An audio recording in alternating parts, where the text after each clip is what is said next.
Hello everyone, welcome back to my channel. तो दोस्तों, स्वागत है आप सबका हमारे इस चैनल पर, जहां हम बातें करते हैं फैशन, ब्यूटी, लाइफ स्टाइल, पूजा पाठ से जुड़े हुए ऑल इन टॉपिक पर।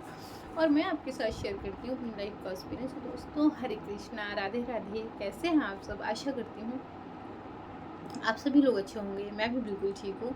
और आज का वीडियो जो है कलश स्थापना पर है।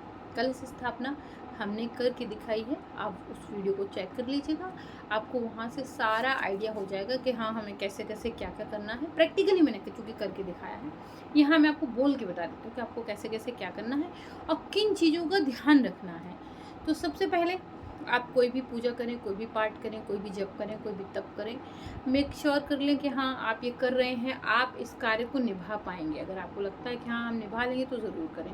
आपको लगता है कि नहीं, आप ज़्यादा व्यस्तता भरें, जैसे कि आप घर के बाहर काम भी कर रहे हैं। बहुत सी ऐसी महिलाएं हैं भाई जो घर में भी रहती हैं, बाहर भी काम करती हैं।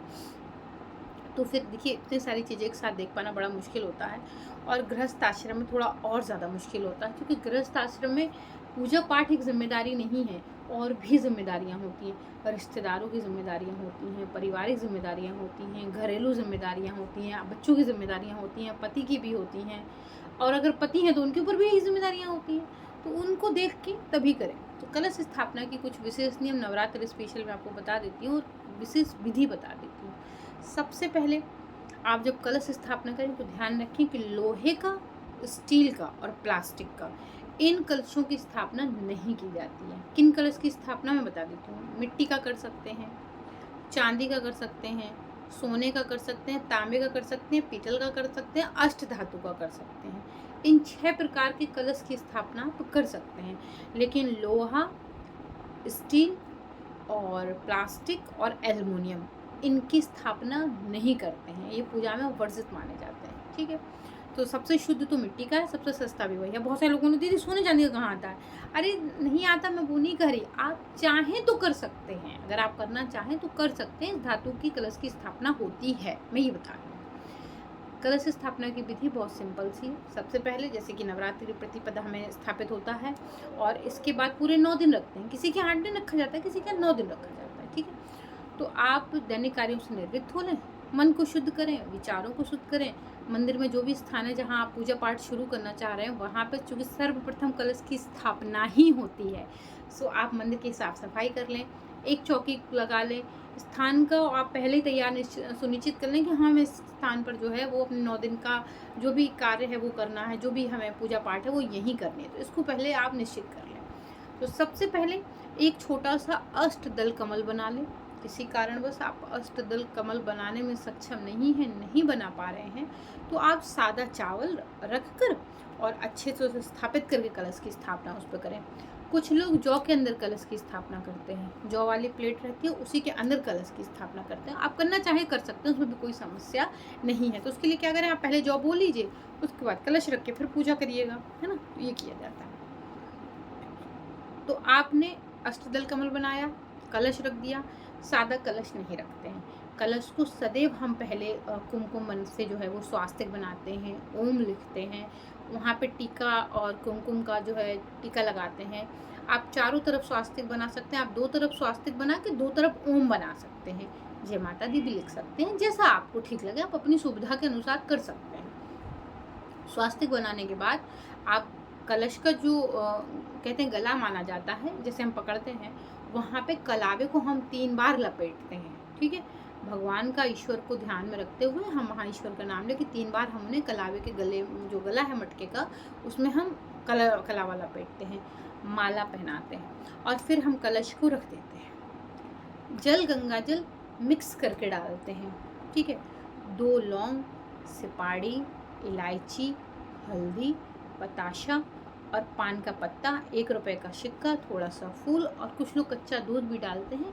आप डालना चाहें डाल सकते हैं, ये कोई आवश्यक नहीं है कि डालना है, जो कि 9 दिन आपका जल रखा रहेगा। तो मैं तो ये कहूँगी कि आप अवॉइड करें, मत डालें दूध। और ये चीज़ें आप कलश के अंदर डाल के आप पंच पल्लव लगाएंगे। पंच पल्लव में 5 प्रकार के पल्लव होते हैं, जिसमें गूगल, अशोक, आम, पान, गूगर की, और एक और लकड़ी होती है पीपल की। तो इस तरीके से बरगद की ये पत्ते लगा के पंच पल्लव से सजाया जाता है।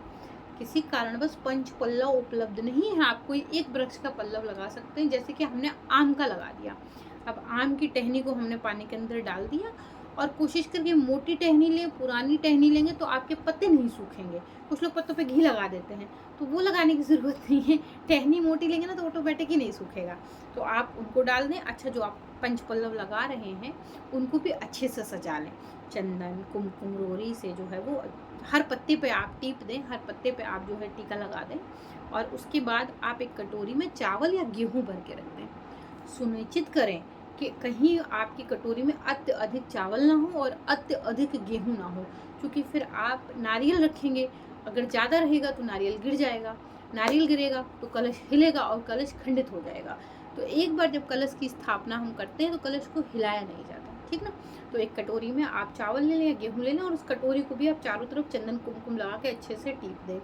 फिर नारियल को हम मन में ध्यान रख के जो भी हमें संकल्प लेना है हम संकल्प लेते हैं, कलावा बांधते हैं और चुन्नी या कपड़े में लपेट के हम नारियल रख देते हैं उसी कलश के ऊपर। अब ये नारियल द्वारा कलश जो हमने स्थापित किया है ये पूरे 9 दिन रहता है। अब ये तो देखिए हमने कर दी कलश की स्थापना, अभी कलश का पूजन नहीं हुआ, ये सिर्फ स्थापना हुई है। इसके बाद हम करेंगे पूजन, और पूजन करने के बाद मतलब जब हमने नारियल रखा है हम यहाँ तक मेक श्योर कर सकते हैं कि हमारा नारियल गिर ना जाए, हमारा कलश गिरना हम हिला के डुला के समय तक देख सकते हैं। जैसे ही हम कलश की पूजा कर देते हैं, कलश को पूज देते हैं, फिर हम उसे नहीं हिलाते। सो आप रख के अच्छे से 1-2 बार ऐसे हिला डुला के देख लें कि आपका कलश गिर तो नहीं रहा है, हिल तो नहीं रहा है ना। जब लगे कि हाँ मेक श्योर है आप नहीं गिरेगा, तो फिर जल और गंगा जल से लेके पान या पुष्प से लेके जल छिड़क के आप स्नान कराएंगे। फिर से नारियल पर आप चंदन लगाएंगे, कलश पर टीका लगाएंगे, पत्तों पर टीका लगाएंगे, जो कटोरी आपने चावल रखी उस पर टीका लगाएंगे, वस्त्र रूपी कलावा पहनाएंगे, कलश की स्थापना की है, नारियल पर जनेऊ चढ़ाएंगे। जनेऊ चढ़ाने के बाद हम भोग इत्यादि भी अर्पित करेंगे और फिर धूप दीप दिखा के जो है वो पूजन करेंगे। और जब हम धूप दीपक दिखा के कंप्लीट पूजन कर देते हैं तो ये हो गई कलश की स्थापना।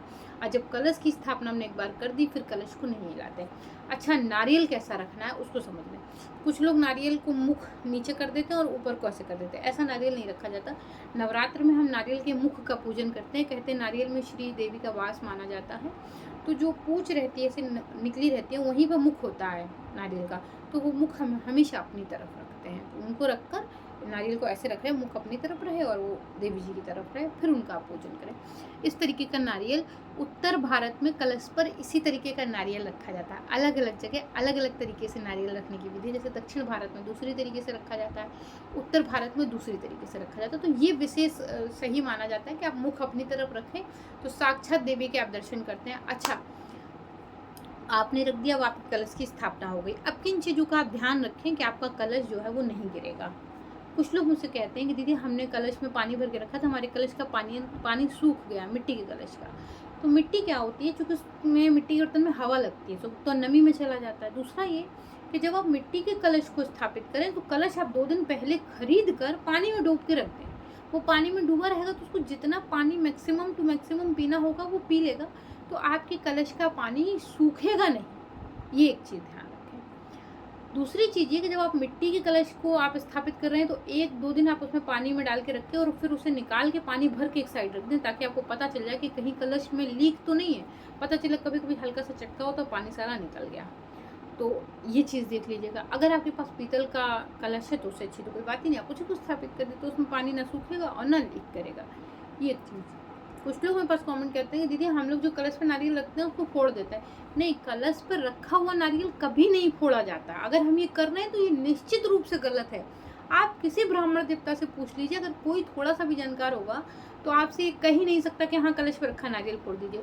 उन्हें हम देवी का स्वरूप मानकर 9 दिन उनकी पूजा कर रहे होते हैं, तो जब हम देवी का स्वरूप मान के पूजा कर रहे होते हैं तो हम उनको फोड़ के खा कैसे सकते हैं? ये कैसे संभव है? उनका विसर्जन किया जाता है ना, खाया नहीं जाता। तो कलश का जो नारियल है उसे फोड़ा नहीं जाता, मनोकामना मांगकर हम उनको स्थापित करते हैं, पूजन करते हैं उनका, और फिर उन्हें हम विसर्जित करते हैं, फोड़ते नहीं। कलश में जो चावल रखा रहता है उसको हम अपने खाने के चावल में मिक्स कर देते हैं। कहते हैं देवी जी का जो है आशीर्वाद है, धन धान्य से हमेशा हमारा घर परिपूर्ण रहेगा। ठीक है, जो कलश में जल है उसको हम ग्रहण भी करते हैं और घर में उसका छिड़काव भी करते हैं। कहते हैं नकारात्मकता उससे दूर हो जाती है। जो उसके अंदर इलायची है, लौंग है, मतलब जो वस्तु ऐसी है जो लगता है आपको कि हाँ आप इसे खा सकते हैं उसको आप खा लीजिए, बजाय कि आप घर के गमले में कहीं उसको विसर्जित कर सकते हैं, कोई समस्या नहीं है। तो इस तरीके से हमें कलश की स्थापना में बस ध्यान रखना है चीज़ों का। ध्यान रखिए अगर आपके यहाँ चूहे वगैरह हैं तो आप रात्रि में अपने मंदिर में जहाँ आप स्थापना करें, चौकी लगाएं, वहीं पर रहा करें, क्योंकि कभी कोई चूहे ढक्के देके भाग जाते हैं तो वो हमारा कलश गिर जाता है। और एक बार अगर कलश गिरा तो ये ध्यान रखिएगा कि फिर कलश खंडित हो गया है। हमने जितने देवी देवताओं का आवाहन किया था उस कलश में, वो सब उससे निकल जाते हैं। इसलिए कहा जाता है कि जो अखंड चीज़ों की स्थापना होता है फिर उन्हें हिलाया नहीं जाता। मेरे को बहुत सारे लोग कमेंट आते हैं, दीदी क्या हम कलश पर रोज नए फूल माला चढ़ाते हैं, कलश हिल जाए? नहीं, तो सावधानी पूर्ण चलाए ना, हाथों को साध के, ऐसे हाथ को ऐसे हाथ लगाए पकड़ के तब चलाएं, हिलना नहीं चाहिए। वो हिला नहीं कि वो खंडित हुआ नहीं। तो 9 दिन चूंकि हमें उसकी साधना करनी है, तो इन चीज़ों का विशेष ध्यान रखें। दोस्तों, आशा करती हूँ मैं कि ये वीडियो को पसंद आया होगा। अगर पसंद आया मेक श्योर तो वीडियो को लाइक करिए, चैनल को सब्सक्राइब करिए, फ्रेंड एंड फैमिली के साथ शेयर करना बिल्कुल मत भूलिए। मैं मिलती हूँ एक और नई वीडियो के साथ, तब तक के लिए Hare Krishna, Radhe Radhe and bye bye.